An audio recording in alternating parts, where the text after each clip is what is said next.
Olá, meu nome é Franciele, eu sou a mãe do Miguel, que é o nosso apressadinho, nosso prematuro, que já vai fazer 8 anos, e a Maria Cecília, que tem 4. E faz algum tempo já que eu queria conversar e falar alguns pontos sobre a prematuridade, e eu escolhi falar hoje porque amanhã é dia 17 de novembro, dia mundial da prematuridade, e eu queria falar algumas coisas da prematuridade. Falar um pouco do nascimento do Miguel, mas falar algo em sentimento como mãe de prematuro, como família, como sobreviver a ser uma mãe de um prematuro. E assim, narrar um pouco breve assim do nascimento dele, que foi questões espirituais ou não. Eu tive um sonho, um aviso, num sábado para domingo, uma pessoa no sonho dizendo para mim que eu não ia dar conta, que ele ia morrer. Brevemente resumir para vocês entenderem que isso é uma coisa bem surreal e é uma experiência única de cada pessoa, né? E eu chorei muito aquela noite, acordava, voltava pro sonho e aquela pessoa dizendo para mim, você não vai dar conta, ele vai morrer, você vai dar conta. E eu chorava desesperada, eu acordava chorando. E no domingo de manhã meu marido falou assim, por que você não me acordou? E eu não conseguia. Eu simplesmente eu acordava, eu dormia, eu acordava, eu dormia. E aquele sonho a noite toda me avisando e me falando como se alguém dissesse, não, ele vai morrer, você não vai dar conta e tal. E no domingo aquela sensação. Fui trabalhar na segunda-feira, ele não mexia, e chegou segunda-feira de meio-dia, eu falei pra minha diretora assim, não, eu vou pro hospital porque ele não tá mexendo. E resumindo, a gente foi, ela me levou. E quando é pra dar certo, dar certo, e quando é pra dar errado, é pra tudo errado, né? Chegando lá, não conseguia ligação pra minha mãe, não conseguia ligação pro meu pai, não conseguia ligação pro meu marido. E aí ela entrou comigo pra fazer o exame, aquela junta médica, vem um, vem outro, e um olha no exame, outro olha no exame, e tu fica, meu Deus do céu, o que tá acontecendo? Que até então tava tudo bem e tal, e tu naquela, se mantendo calma, não, vai dar tudo certo, não vai dar tudo certo. Até então que aí vem o médico e aí eu parei e pensei, mas o que tá acontecendo? Ele não tá mexendo? Aí ela falou assim, não, ele tá com pouco movimento. Aí eu perguntei assim, mas ele tá sofrendo? Aí ela falou assim, mãe, o bebê tá em sofrimento fetal. Primeiro trauma de mãe. Criança nem nasceu, tá sofrendo dentro da tua barriga. Pronto, acabou meu dia ali, me desabei pra chorar. Não prestei, aí eu comecei uma tremedeira, comecei a ficar nervosa, e a médica dizendo assim, hora que te acalma, nós vamos te passar para o médico responsável e vai te explicar. Aí nesse meio tempo, quando eu consegui subir para conversar com outro médico, a minha mãe já tinha chego, aí foi feita a troca, a minha diretora saiu, a minha mãe entrou junto comigo para conversar com o médico. Aí quando o médico estava começando a me explicar, chegou meu marido, aí o meu marido também entrou. Aí quando eu vi o meu marido, eu já comecei a desabar também, porque toda a força que tu tem para se conter, para se manter calma, a desabou, porque ali veio a notícia, né, que o Miguel não passaria ele teria que tomar, eu teria que tomar as injeções para amadurecer o pulmão. Isso era uma segunda-feira, que ele não passaria de quarta-feira, que no máximo até quarta-feira, até quinta-feira ele teria que nascer, teria que tomar 3 injeções, que seria na segunda, terça e quarta, e na quinta-feira no máximo ele teria que nascer ou nascer antes. E mesmo assim, tomando aquelas injeções para amadurecer o pulmão, ele teria 10% de chance de sobreviver. Isso é a notícia que a gente tem, que a gente teve, né, do médico, e de aguardar o pior, né? Então, tu já começa ali o teu sofrimento antes da criança nascer, tu pensa, tu vai, bota na mão de Deus. Aí fiquei internada, tomei a injeção, é monitorada durante a noite. Aí no outro dia de manhã, era 9 horas da manhã, a gente refez todos os exames para ver como é que tava, tal. Refez os exames, em aquela junta médica, vai, não vai pro quarto. Voltamos pro quarto, e eu sem dormir a noite toda porque eu tava nervosa. Aí eu pensei comigo, agora eu vou descansar. Eu falei pra enfermeira, agora eu vou tentar descansar um pouco. Aí ela falou assim, não, mãe, você vai entrar agora aqui, você vai tomar um banho, porque você vai agora direto pra sala de parto. Era 9h37 quando eu tava fazendo os exames, e logo eu subi, eu sei porque eu sou a mãe, né, que eu peguei todo o prontuário da criança. Então, eu sei datas, eu sei horários, eu sei tudo. Eu pedi todo o prontuário do Miguel enquanto ele tava na UTI, enquanto eu tava internada, eu sei tudo. No começo, confesso, que eu li, não entendi muita coisa, né? Li os prontuários, quando ele foi entubado, quando ele foi extubado, quando ele pegou a infecção, quando ele não pegou, Então eu tenho tudo guardado.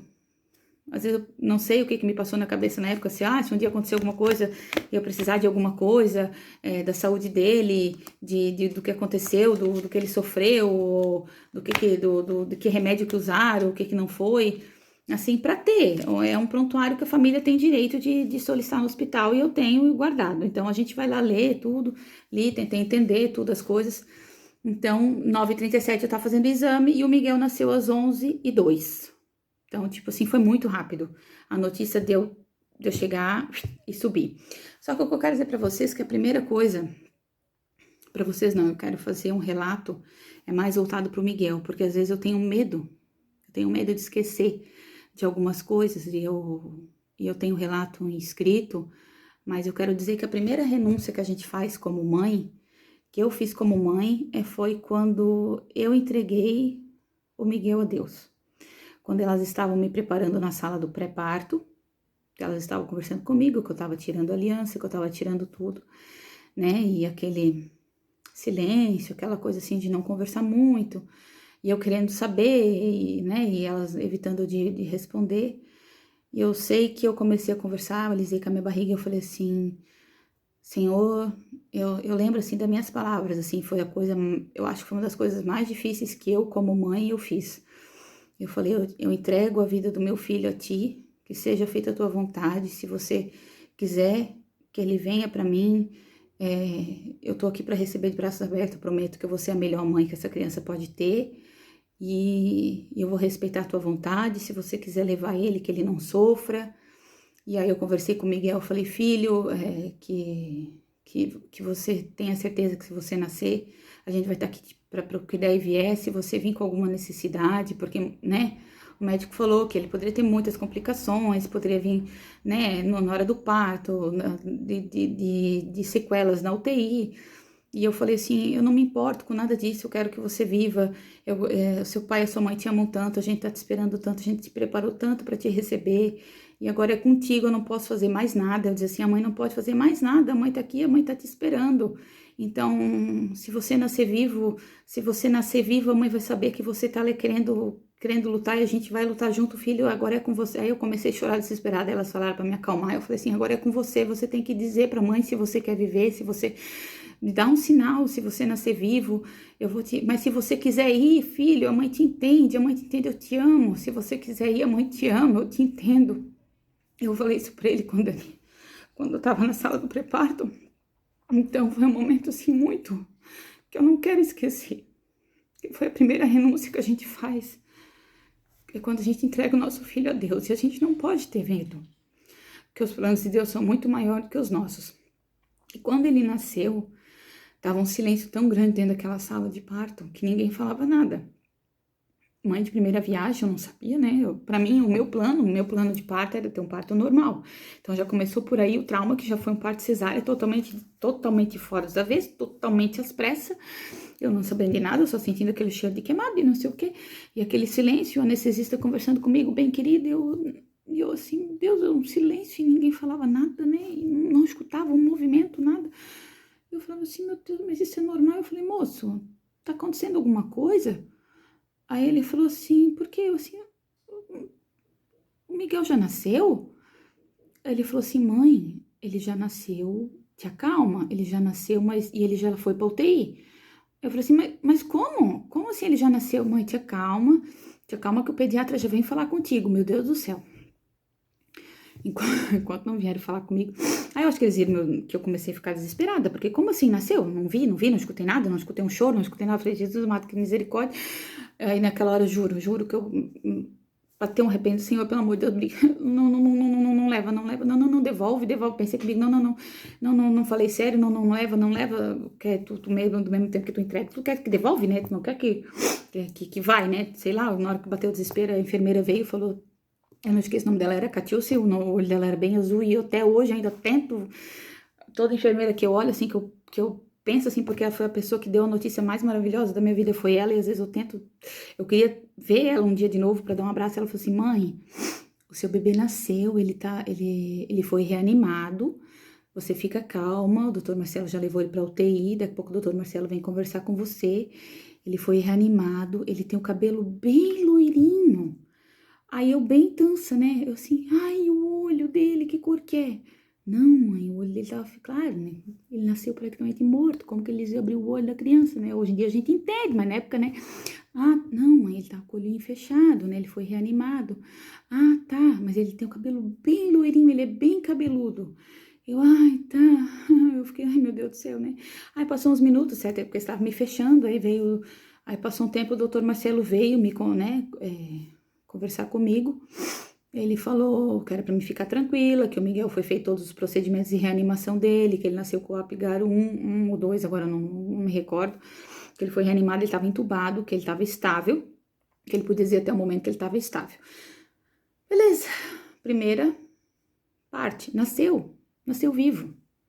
Primeiro combinado, ok, nasceu vivo, beleza, filho, show, ótimo, comecei a ficar calma, não, beleza, nasceu vivo, ô criança, primeiro perrengue passou, combinado, tá vivo, ninguém mais morre, né, eu só pensava comigo, não, combinado tá feito, Deus não levou, ele nasceu vivo conforme combinado, agora vamos seguindo o nosso curso, eu pensava toda hora assim, e, né, só que demorei também pra ir pro quarto, né, pra recuperação e tal. E quando eu cheguei no quarto, né, o Flávio já tinha ido ver o Miguel na UTI, e eu não, e ele vem e me mostra uma foto da criança. Filho, a mãe sempre fala pra você, é muito feio. Você era feinho, tadinho, você é lindo hoje, você é maravilhoso, mas a primeira foto que eu vi de você, eu chorei, porque você tava muito magrinho, você tava muito, assim, eu falei, meu Deus, não, na hora eu achei lindo. Na hora que eu vi, eu falei, ai, meu Deus, que lindo, né? Mas depois tu para e pensa, meu Deus do céu, é todo magrinho, todo ossudinho. Aí o Flávio ainda falou assim, ai, ele tem o cabelo tão preto, todo pretinho. Eu, na hora, tu olhou a criança certa? Tu tem certeza que era o Miguel? Já comecei dando sarrafada, né? Porque a enfermeira falou que ele era loiro. Como é que tu tá me dizendo que a criança tem o cabelo preto? A mulher que ele nasceu de dentro de mim, a mulher disse que ele era loiro. Tu vai na UTI e tu me diz que é um cabelo preto? Não, alguma coisa tá errada aí. Aí ele falou assim: não, é porque eu acho que é porque, como tá todo molhado, ele tá todo coisado, lá da foto parece que é preto. Aí eu falei: meu Deus, eu falei, viu, ainda vai botei a criança errada. Eu falei: não, mas era o certo mesmo, era ele mesmo. Ai, meu Deus do céu, é cada perrengue que a gente passa no começo. Aí tá, né? Aí eu lá, bela e formosa, me esperando pra recuperação. Aí a minha mãe tava lá comigo. Aí o Flávio foi pra casa, né? Minha mãe ficou de acompanhante comigo. Aquela chora, não chora, chora, não chora. E as pessoas me ligando, as pessoas conversando comigo. E meu Deus do céu, e meu Deus do céu. Ah, detalhe, né? Enquanto eu tava. Antes de ter ganhado o Miguel, eu preciso falar uma coisa pra vocês: que as pessoas ligavam pra mim, porque aí depois o telefone resolveu funcionar. E eu não conseguia falar com ninguém. E o Flávio também não queria que eu falasse com ninguém pra eu não ficar mais nervosa. Aí eu consegui só falar com uma pessoa, que foi minha prima, a Josi, lá de Cuiabá. Eu não sei porquê, eu tenho uma ligação muito forte com ela e a única pessoa que eu consegui falar com ela foi ela, e eu acho que ela não esperava eu ligar pra ela pra falar uma notícia tão triste dessa. Mas é porque quando eu engravidei do Miguel, foi ela que viu o exame de sangue dizendo que eu tava grávida do Miguel. Então, tipo assim, meu Deus, ela me deu a notícia que eu tava grávida do Miguel. Ela viu pra mim de longe, então foi pra ela que eu liguei. Então, né? Então tá, e quando eu tava ali no quarto esperando, né? Ai, vou lá ver o meu filho e tal. Quem me conhece sabe que eu tenho uma personalidade assim. Eu procuro sempre ver o lado bom das coisas em tudo. Nem sempre é fácil, não, nem sempre é fácil. E com meu filho não foi fácil. Mas quando eu tava lá no quarto, né, conversando, e eu tava junto com uma outra mãe, e essa mãe a gente tem contato ainda, e ela não vai. Ela lembra dessa cena, ela diz que ela lembra dessa cena, que eu fui tomar banho, né? Eu lavei meu cabelo, aí eu disse pra minha mãe secar o meu cabelo, que ela tinha levado no secador. Ela secou meu cabelo e eu falei assim, e a enfermeira falou assim: tá, mãe, você tá pronta pra ir ver o seu filho? Eu falei assim: tô. Aí ela assim: ah, então eu vou buscar uma cadeira de roda pra você ir. Eu falei assim: não. Você espera só um pouquinho que meu filho não vai me ver de cadeira de roda. Aí ela assim: por quê? Eu assim: não. Eu vou ali passar um lápis, eu vou passar um rímel e eu vou passar um batom. O meu filho não vai me ver feia, chorando e andando de cadeira de roda. Ele não merece. Meu filho tá lá na UTI lutando pela vida dele e eu tô aqui, eu não vou entrar numa cadeira de roda nessa UTI, eu vou entrar de pé pra ver o meu filho, porque o meu filho é guerreiro e ele merece uma mãe tal igual. E linda e formosa para ele mostrar para ele que ele vai dizer assim, não, essa mãe é linda, eu preciso estar com ela. E não por nada, mas eu fui bonita pro meu filho, porque e eu ainda dizia assim, eu vou bonita porque eu não posso chorar, porque eu não posso borrar minha maquiagem. E eu nunca fui uma pessoa de maquiagem. É rímel, lápis e um batom, mas aquele dia eu também quis ir bonita para ele. E eu fui. E eu fui andando devagarinho, eu tinha recém feito uma cesárea, um trauma muito grande, e eu fui bem linda e ver meu filho. E foi lindo quando eu vi ele, assim, naquela incubadora, com seus 876 gramas, com seu cabelo todo lambido, todo empacotado, porque tava com aqueles banhos de luzes, porque já tava com aquele negócio amarelão, todo com negócio já no olho, assim, porque, né, para proteger o olho das luzes. E foi um encontro, assim, que eu pensava, meu Deus, que eu pensei, como que eu vou conseguir cuidar de uma criança daquele tamanho? Tu olha e tu pensa, todo entubado, todo minúsculo. As costelas aparecendo, costela funda. O pezinho dele era desse tamanhozinho assim, ó. Desse tamanhozinho assim. Ele tinha 33 centímetros, era magro, magrinho, magrinho. E eu pensei, ali começou a luta, ali eu olhei pra ele e falei assim, ah, bicho, agora nós dois vamos penar, mas nós dois vamos penar junto. Nós vamos penar junto, porque daqui tu só sai gordinho e comigo junto. E aqui, aí ali começou a nossa luta. E ali começou a luta de uma mãe de um prematuro. Foi fácil? Não foi. Tá sendo fácil? Não é. É muito trauma que a gente leva, é muito tombo que a gente leva, é muita coisa ruim que a gente fica na cabeça. Mas algumas coisas eu vou conversando, agora nós vamos conversar um pouquinho. Então, a vida de UTI, né? Pois então, a vida de uma UTI, mãe de UTI. Eu tive muita sorte de cair, de ter escolhido o Miguel nascer no Hospital Santa Catarina, que eles sempre priorizaram o atendimento na UTI neonatal com a família. Então, o atendimento da família era 24 horas, eu tinha acesso 24 horas na UTI. Só que as enfermeiras, né, na época, né, conversaram comigo e com o Flávio, com a família, que o certo, né, se eu pudesse nos primeiros dias, assim, me recuperar em casa, ficar bem em casa, pra, né, pra não precisar passar a noite no hospital, porque a cadeira era muito ruim, era do pós-parto.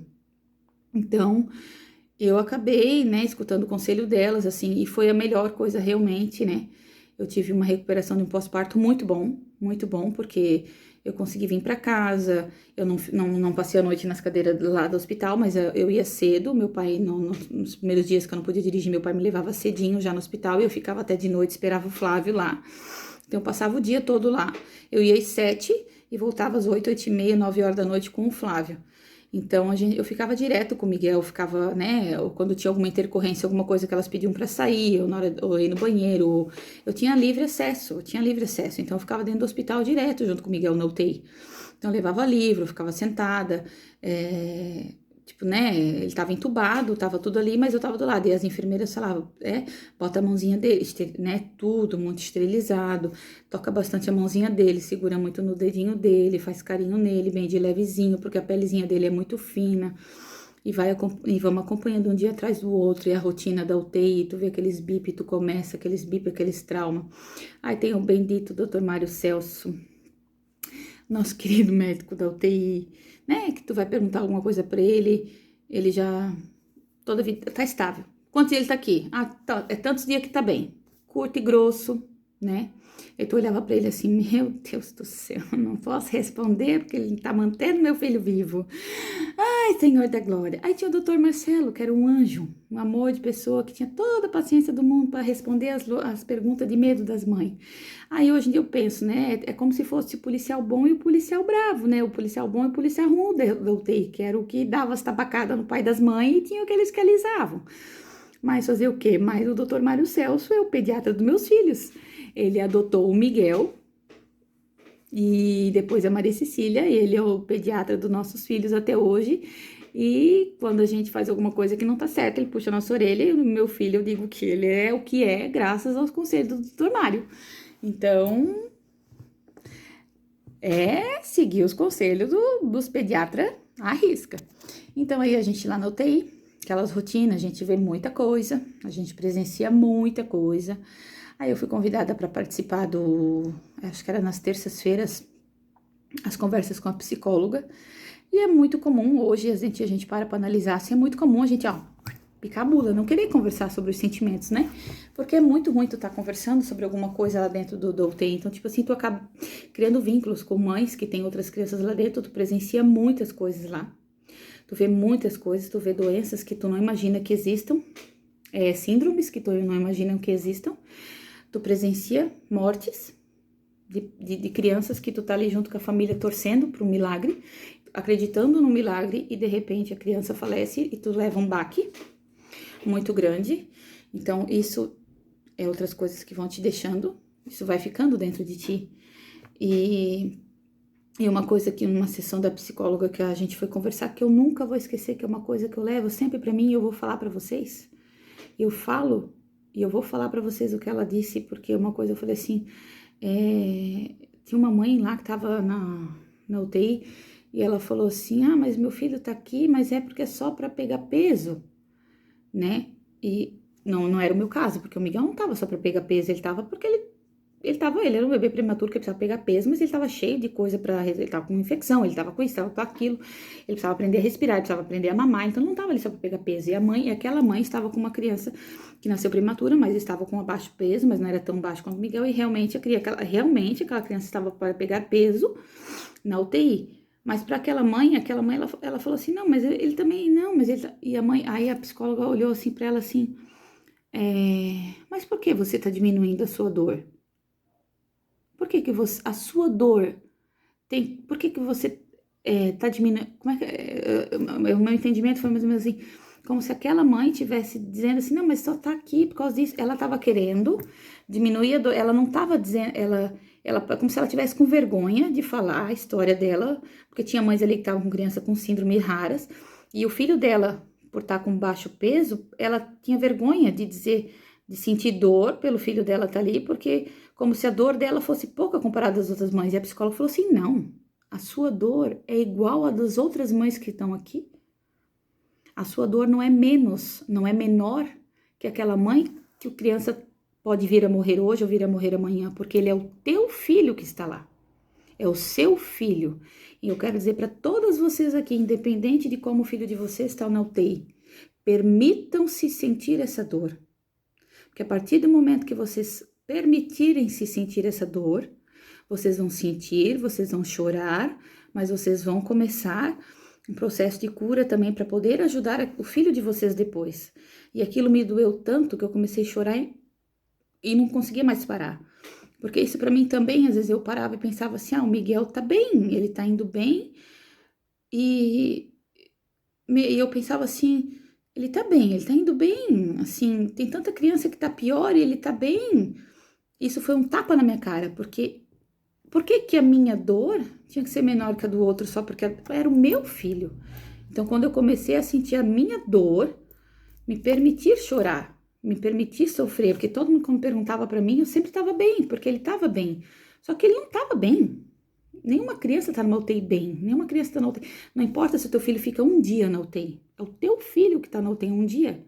É o teu filho que está com risco de morte por um dia. E nenhuma mãe merece passar por isso, nenhum pai. Então, o que eu digo para vocês, que é uma coisa que eu levo da UTI, é permitam-se sentir essa dor.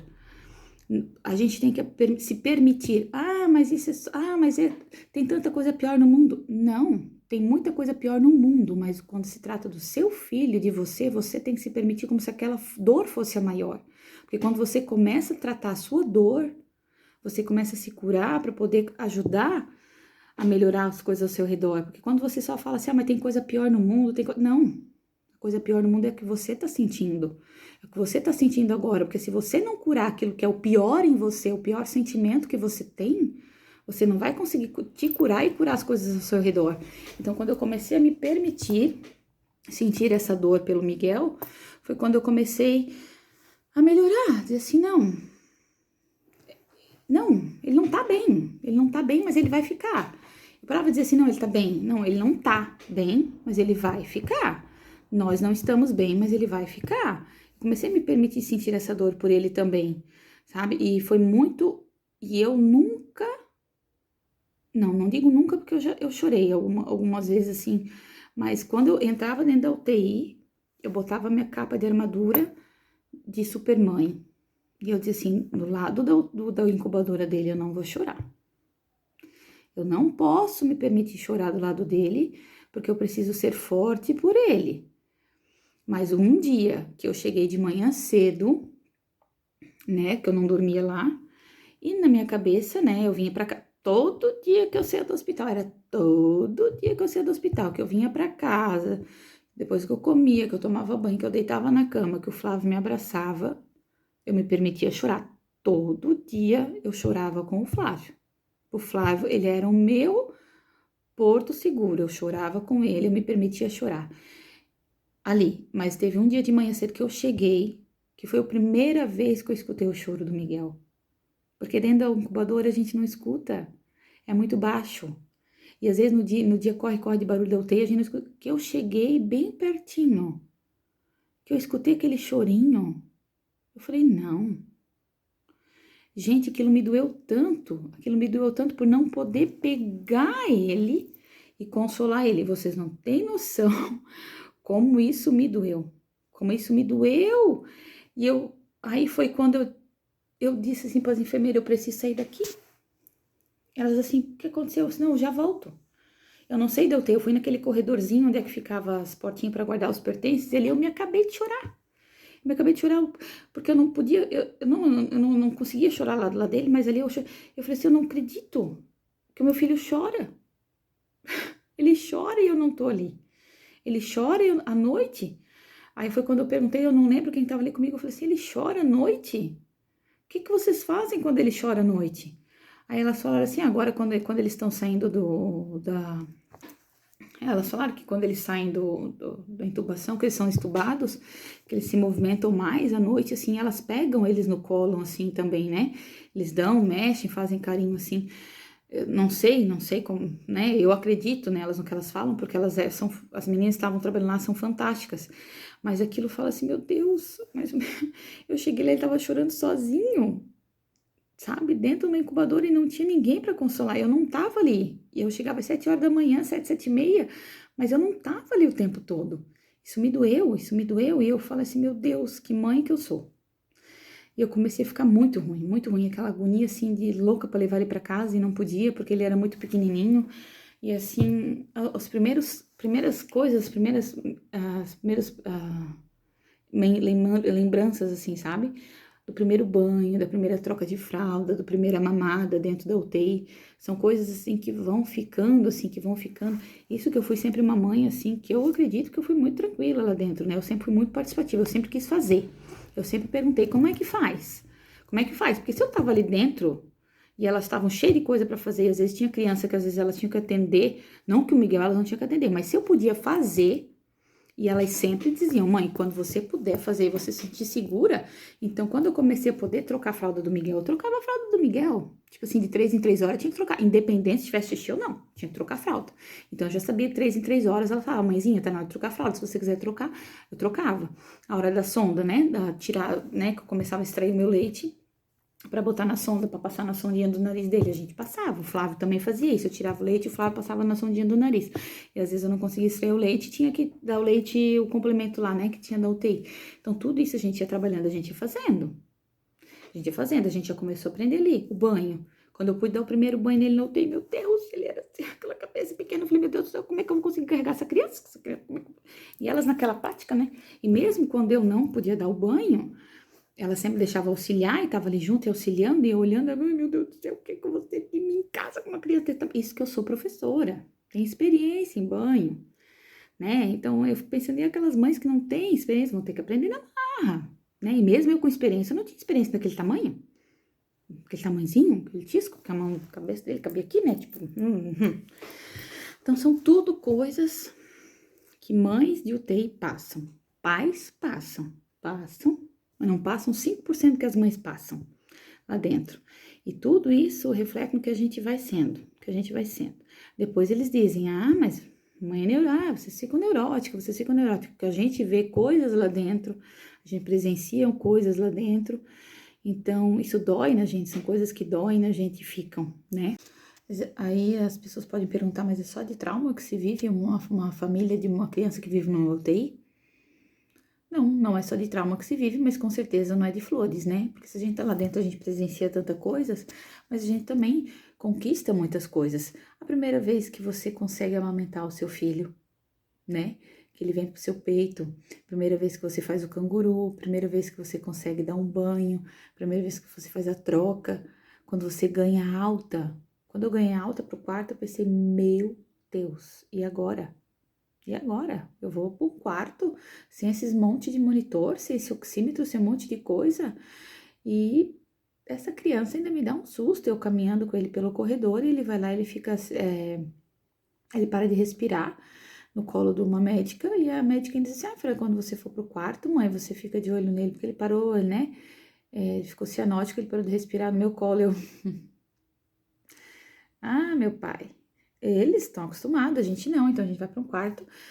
Mais um medo pra gente, mais um medo. Parar de respirar à noite. Então a gente vai para um quarto sem um monitoramento. É a gente pela gente. Só uma mãe de prematuro tem isso? Não, qualquer mãe. Qual é a mãe de um recém-nascido que não tá assim, ó? Que bota a mão pra respirar, que bota a mão no nariz? Qual é a mãe? Qual é o pai? Qual é a família que tá com um recém-nascido que não acorda várias vezes à noite para ver se a criança tá respirando? Ou se a criança dorme 2, 3 horas seguidas, que não acorda chorando para mamar, que não vai lá ver se não tá respirando? Então, isso é normal. E claro que com esse medo aumenta um pouco mais. Então, quando o Miguel foi pro quarto, que ele ganhou a alta da UTI pro quarto, foi todo um trabalho, foi toda aquela coisa, vamos manter a calma, vamos sobreviver, vai dar tudo certo, nós vamos todo mundo sobreviver, ele não vai voltar pra UTI, ele vai se comportar, nós vamos sobreviver, nós vamos se comportar. Só que aí, pra gente ganhar alta pra casa, ele precisava ganhar peso durante 3 dias seguidos. Quem disse que essa criança abençoada ganhava 3 dias seguidos? Ganhava 2 dias, no terceiro não ganhava. Ganhava um dia, no segundo já não ganhava. E assim a gente ficou 17 dias. Só que aí teve um caso, uma criança que estava com a gente no quarto, que ganhou alta, acho que foi numa sexta-feira, se eu não me engano, e na segunda-feira voltou para o hospital e voltou para UTI. A criança estava sexta-feira com a gente no quarto, ganhou alta, a família estava feliz da vida que levou a criança para casa. Na segunda-feira ela faleceu dentro da UTI. E eu estava prestes a ter alta com Miguel. Meu coração, mas não vou, daqui eu não saio, daqui ninguém me tira. As enfermeiras vêm assim, não vou, mas não. Eu chamei o doutor Marcelo lá, pensei, Marcelo, né, eu sei que vocês não podem ficar falando o que aconteceu, não vou citar o nome da criança, né, em respeito à família, mas o que aconteceu com o menino, né, não, calma, nós vamos fazer um exame nele, até porque a gente tá desconfiado que pode ser uma infecção, alguma coisa que aconteceu, e não entrou em detalhes, né? Então fizeram um exame no Miguel, viram que o Miguel também tava com anemia de novo, aí ele recebeu mais uma bolsa de sangue, mas era só, no caso do Miguel era só isso, né? Aí veio o Dr. Mário Celso, que é o pediatra, eu acho que chegou no ouvido dele que eu não surtei, mas eu fiquei com medo, porque nós também íamos ganhar alta, nós estávamos com essa criança e de repente a criança ganhou alta e voltou para UTI e faleceu, então também estava com medo. Aí o doutor Mário veio e falou assim para mim, que não era para me preocupar, que o que aconteceu com aquela criança não ia acontecer com o Miguel, porque era um caso diferente, ele não citou o que aconteceu, até hoje não sei, também não sabe o que aconteceu, mas que isso não ia acontecer com o Miguel, que, né, que precaução nós íamos fazer uns exames e beleza. Então, foi feito os exames, aí o Miguel ficou mais uns 3 ou 4 dias no hospital. E tudo se acalmou, e tudo foi entrando nos eixos. E no dia da alta, veio o Dr. Mário Celso dar alta pra gente ir pra casa. Meu Deus, que alegria. Ele veio, pela primeira vez, assim, confesso, ele é o médico mais sério da UTI, mais bravo. E aquele meu coração de mãe, pensei, meu Deus, e assim, a gente pegou mais afinidade de conversa na UTI com o Dr. Marcelo, que era o médico que estava sempre conversando com a gente, só que o Dr. Marcelo não atendia fora da UTI, ele trabalhava só na UTI, e a gente pensou, meu Deus, quem que vai atender o Miguel fora? Quem que vai atender? Quem vai ser o pediatra do Miguel? E não me passou pela cabeça o Dr. Mário, que o Dr. Mário era já como era mais sério, excepcional, nem, né, não, né? Aí eu pensei, a doutora Loriete? Então vamos tentar pegar a doutora Loriete. Aí o doutor Mário veio dar alta pra gente, tava a Bruna, a enfermeira. Uma querida. Beijo, Bruna. E ela chorou comigo. Quando o doutor Mário veio dar alta, ela chorou. Ela também, ela, ela viu minha alegria e o doutor Mário falou assim pra mim, aquele jeito, quem é o pediatra do Miguel? Quem vai ser o pediatra do Miguel? Eu falei assim, pois é, doutor Mário, não sei, a gente não escolheu. Pegou, pode anotar aqui, ele vai ser meu, vai ser meu. Pode anotar aqui, daqui a quanto dia eu quero ele lá no CELP, e quando, e já foi, já foi falando, e quando você chega lá, vocês já pedem pra ficar numa salinha isolada, e já foi dizendo pra Bruna assim, ó, anota aqui, pede pra minha agenda, e já marca que ele vai ser meu. Escutaram? Ele vai ser meu. Eu, aham, tudo bem, tudo bem, quem sou nós na fila do pão para dizer, né, que não. E foi Deus iluminando essa decisão do Dr. Mário sobre nós, porque desde então o Miguel é o do Dr. Mário. E o Dr. Mário na nossa vida é o nosso norte. Então, desde quando o Miguel ganhou alta da UTI do quarto, ele é acompanhado pelo Dr. Mário, as super sopas do Dr. Mário, tudo do Dr. Mário, os outros médicos que me perdoem, né? A gente já teve que em algumas situações que não tinham, agora não tem mais o CELP, mas na época tinha o CELP, mas que não chegou a gente ter que levar o Miguel no sábado ou no domingo para atender, e a gente sair do consultório do médico, até da Unimed, alguma coisa, e a gente ligar pro doutor Mário, doutor Mário, fulano de tal atendeu a gente e receitou isso e isso, o que, que o senhor acha? E ele dizer, não, é isso mesmo, e se ele dissesse que era isso, se ele dissesse que não, era isso também, e a gente confiar nele, e a gente ligar de madrugada, ele retornar. Então, muito da evolução do Miguel se deve também às orientações do Dr. Mário. E quando eu digo que a gente levou a ferro e fogo, a gente levou a ferro e fogo. Se o Dr. Mário dizia que não, era não. Os conselhos dele tornou a maternidade muito mais leve. Esse negócio de dizer, ai, que vai sair na rua, vai pegar um vento na orelha e vai ficar com dor de ouvido. Ele dizia assim, não é isso que vai dar dor de ouvido na criança. Pé no chão, Miguel tem que andar com o pé no chão, então tudo tornou mais leve. A maternidade, a gente deixou o Miguel crescer livre de um jeito, com as orientações do doutor Mário, então a importância da gente encontrar um pediatra que a gente confia, que a gente vai dizer assim, não, tá dito, tá dito. Tá, teve vezes que a gente não concordou, teve raras, muito raras as vezes, raríssimas as vezes que eu não concordei com alguma coisa que o doutor Mário falou, porque todas as vezes praticamente a gente concordou. Tanto que a Maria Cecília, a nossa segunda filha, é também atendida pelo doutor Mário Celso e não pode nem escutar o nome do doutor Mário, que ela já quer o doutor Mário, ela ama o doutor Mário. O Miguel e a Maria Cecília nós nunca tivemos problemas com criança de choro para levar no pediatra, porque é o doutor Mário que atende. Então, a importância também de a gente, como família, ter um profissional que acompanha. Isso eu indico para todas as famílias. Assim, a gente tem sorte, que a gente tem condições de ter um plano de saúde, mas a importância, mesmo que se for num posto de saúde, de ter um profissional que você confia, que você tenha confiança, faz toda a diferença na vida da saúde da criança, né? Então, a gente ganhou alta e começamos uma nova rotina familiar para nossa alta em casa com o nosso prematuro. Esqueci de relatar uma coisa muito importante, mas é uma situação também mais espiritual.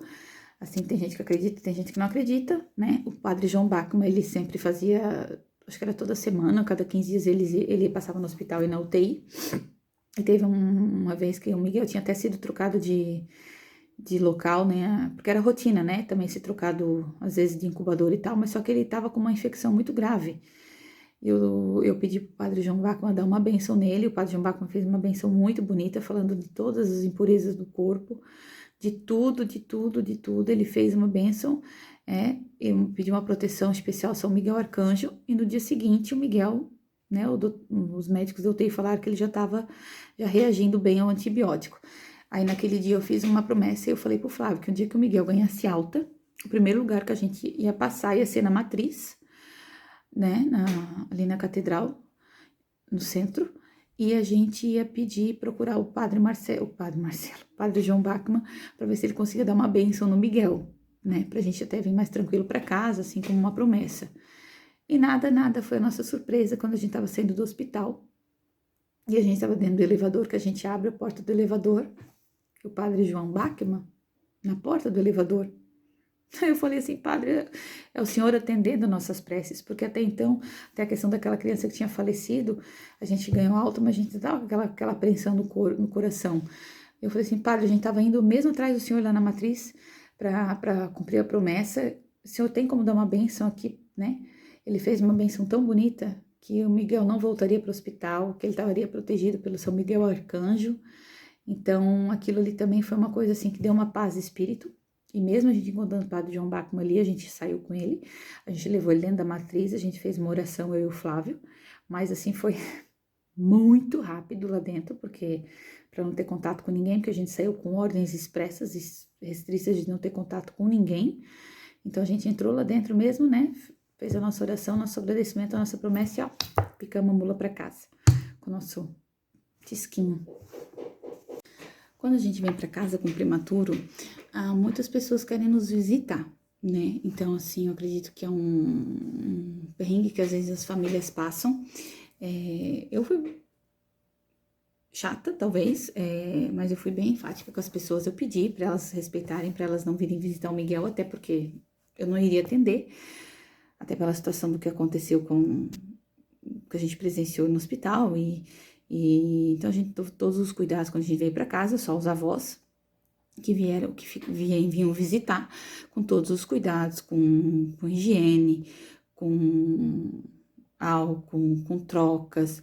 Toda vez que o Flávio ia trabalhar, que ele chegava do serviço, antes de ele pegar o Miguel, lavava a mão, trocava a camiseta, a avó materna e o Flávio, eles são fumantes, então, tipo assim, vieram com orientações do hospital que não poderiam chegar perto do Miguel nem com a camiseta com cheiro da nicotina, porque o Miguel veio com, né, com negócio no pulmão, então teria que ter todo cuidado. Então, eles cuidavam, eles fumavam, mas toda vez que eles pegavam o Miguel, higienizavam as mãos, higienizavam a boca, trocavam a camiseta.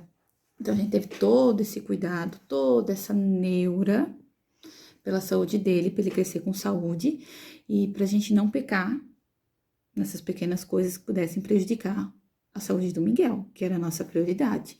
Então, se ele lutou tanto para ganhar uma alta para vir para casa, a gente, como pais, a gente teve que cuidar. E as pessoas que chegavam perto do Miguel, a gente também pedia. Então, assim, é uma neura minha que a gente tem aqui em casa, que a gente levou ferro e fogo esse cuidado, né? Não vai ser sempre assim, não vai. Vai ter uma hora que ele vai ter amigo que fuma. Ele um dia pode ser fumante, a Maricília pode ser fumante, mas enquanto eles estão sobre a nossa responsabilidade, a gente tem esse cuidado. Enquanto a gente pode, a gente cuida. Depois, eles são do mundo, a responsabilidade é deles. A gente faz o que a gente pode agora, né? Com visita foi a mesma coisa, com cuidado, com higiene. Tanto que, às vezes, eu penso que um pouco do Miguel, ele tem um pouco de toque em algumas coisas, assim, que apesar do doutor Mário falar, e algumas pessoas falar que às vezes é normal, do toque de massinha, de se sujar, às vezes pode ser alguma coisa normal do desenvolvimento, mas eu acredito que alguma coisa às vezes pode vir também dessa questão da UTI, da gente também ter tido tanto cuidado dele quando era pequeno, apesar de não ter sido assim, com coisinha de desinfetar, essas coisas, não. Foi cuidados a gente ter dentro de casa com limpeza normal, e a gente evitou sair realmente no primeiro ano do Miguel, ele foi pro mercado a primeira vez, ele já tinha quase 1 ano, porque se não tinha necessidade de eu levar ele pro mercado, né, não tinha por que levar ele, então a gente não levava, então ou ia eu ou ia o Flávio. Nunca morremos por causa disso, ele nunca deixou de ser uma criança feliz por não ter ido no mercado quando era pequeno. Então, alguns cuidados que a gente tem, que a gente às vezes escuta assim, vocês foram muito neuróticos, vocês foram super protetores demais. Aí, às vezes, eu paro e pergunto assim, filha de quem? A gente tem que pensar, às vezes, parar e perguntar assim, quando a opinião dos outros interfere a sua rotina, se você acha que você pode, igual às vezes eu tenho o costume, tanto eu quanto o Flávio, de dormir com as crianças na cama, de fazer eles dormirem e depois a gente levar eles pro quarto deles. Muitas vezes, muitas pessoas que às vezes escutam isso, chegaram já me falar que é perda de tempo, que a criança tem que aprender a dormir sozinho. Mas aí tu fica quanto tempo fazendo eles dormir? Tu podia estar fazendo outra coisa? Sim, eu poderia estar fazendo outra coisa, mas esse é o momento que eu tenho. Aqui em casa, a nossa escolha de rotina familiar foi essa, de no momento do soninho, de fazer eles dormirem, Ou eu ou o Flávio deitamos com ele, fazemos eles dormirem e depois a gente leva eles pro quarto deles. Ah, eles vão ficar pesado? Vão, eles vão ficar pesado, coluna dói, mas enquanto der para fazer isso, tem coisa mais gostosa que dormir com cheirinho de cabelo do filho, da filha? Não tem. Aquela questão do toque, aquela questão de confiança de tu, no meio da noite, assim, tu tá contando uma história, aí tu rezar de mãozinha dada com eles, assim, estabelecer uma rotina. Cada um tem o seu jeito, cada um tem um jeito de fazer rotina em casa. E às vezes a gente escuta as pessoas dando opiniões, ou a gente também querendo dar opinião, que pra gente é o certo, mas para aquela família não dá certo. Então a gente tem que, às vezes, relevar algumas coisas e filtrar outras. A gente pode ser, para algumas pessoas, a gente pode ser neurótica com algumas coisas, mas para outras, e a gente achar que outras famílias são relapsas com os filhos. Mas o que eu quero dizer para vocês, independente do jeito que vocês, né, têm a rotina com as crianças em casa, o que me chamou muita atenção esse ano no slogan da prematuridade e que foi o que me levou a fazer esses vídeos longos, que eu sempre tive vontade de fazer, falar, só que eu sempre tive muito medo de chorar, porque são coisas assim que mexem com a gente. O slogan que é a separação zero. E é uma coisa que chamou muita atenção, porque aqui em casa realmente tem a separação zero, o mínimo possível. Então, tipo assim, a gente sempre tá em contato. O Flávio é um pai super presente, é um pai que é pai. Então, ele é um paizão. Então, tipo assim, o Miguel tá tendo um exemplo que quando ele crescer, ele vai saber o que é ser um pai de família, porque ele tem um exemplo do que é um pai. E a Maria Cecília, quando ela crescer, ela vai olhar e vai dizer assim, não quero menos que isso. Então, ela vai saber que ela não pode aceitar menos que isso. Uma pessoa que está junto com ela, que seja um parceiro de vida. Então, aqui a gente tem essa separação zero. Se a gente tá sempre com as crianças, final de semana, se o nascimento do Miguel desse jeito fez com que a gente fosse assim, pode ser. Talvez se ele tivesse vindo a termo, com outras especificações, talvez a gente não seria tão assim. Mas eu acredito que seria assim, porque quem me conhece sabe que eu sempre quis ter 10 filhos e morar lá no Maracujá, que é o que eu sempre falo, que a Maracujá é a comunidade que meu pai nasceu. Então, eu sempre falei em ter família grande, sempre fui, por ser professora, também sempre fui muito das crianças. Então, mas com certeza o nascimento do Miguel fortaleceu muito nossos vínculos. E o nascimento da Maria Cecília também, ele foi muito planejado, ele foi muito pensado, se a gente daria esse passo, porque a gente ficou com muito medo. E esse é um dos grandes medos, é um dos grandes traumas de toda mãe de pai de prematuro, é de pensar em ter um segundo. Então, a Maria Cecília, ela veio totalmente planejada, totalmente cheia de medos, totalmente cheia de acompanhamento médico. Foi uma gravidez de risco com o Dr. Daniel Bruns, nosso querido, que ele falou desde o começo, eu vou te levar até as 39 semanas, eu vou te levar até as 39 semanas. Me levou, tomando remédio, me afastou quando eu precisei, porque sabia que quando chegou mais ou menos na idade gestacional do Miguel, ele me afastou, também por causa da gravidez de risco, me afastou de coisa de peso, então eu tive todo um cuidado. Por vezes, na minha cabeça, de medo, ela não mexeu, eu ligava para ele, por vezes fui no consultório dele, porque ela não mexia, chegava lá, ela estava dando cambalhotas dentro da minha barriga, outro trauma de mãe de prematuro. Então, assim, quando ela nasceu, que ela chorou, que foi uma coisa linda, porque no parto do Miguel foi tão rápido que não teve tempo da gente pensar assim, o Flávio vai entrar, o Flávio não vai entrar. Não deu tempo, ele não entrou, porque como a gravidez, o parto ia ser de muito risco, na verdade, não teve nem escolha de entrar ou não entrar. Não entrou e deu. E da Maria Cecília, ele entrou, acompanhou. Então, foi dois opostos. O momento, o som mais triste da minha vida foi o som do silêncio do parto do Miguel, onde eu não escutei nada, que eu não sabia se ele estava vivo ou se ele estava morto. E o som mais feliz foi o choro da Maria Cecília quando ela nasceu, porque eu disse, essa nasceu gueluda, graças a Deus, essa nasceu para fazer barulho. E até então ela é barulhenta. O Miguel, ele é mais silencioso e ela é toda barulho, ela é toda movimento. Então foi momentos distintos, foi 2 partos distintos, mas parou por aqui também, porque foi 2 gravidezes que a gente leva trauma. Mais um trauma que a gente leva. Então, assim, aí o que a gente faz? mesmo sendo irmãos e crescendo juntos, e a gente tendo que procurar a mesma educação, são totalmente diferentes. Então, a gente, às vezes, também, né, aprende com o segundo filho a ser mais leve, as coisas serem mais tranquilas. E o Miguel também, com certeza, com a Maria Cecília, ele teve muito ciúme, porque até então era tudo ele, né?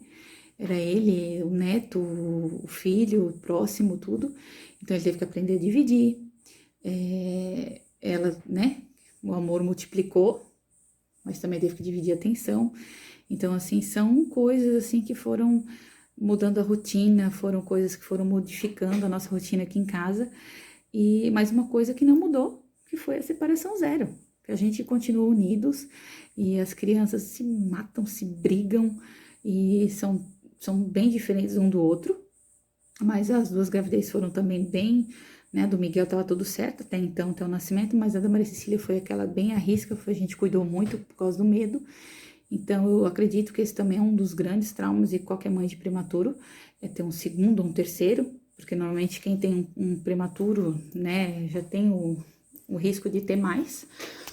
Então, é isso, fora o medo de perder, o medo de vir alguma doença, alguma coisa, o medo do desenvolvimento ficar, não acompanhar o esperado, né, a fala.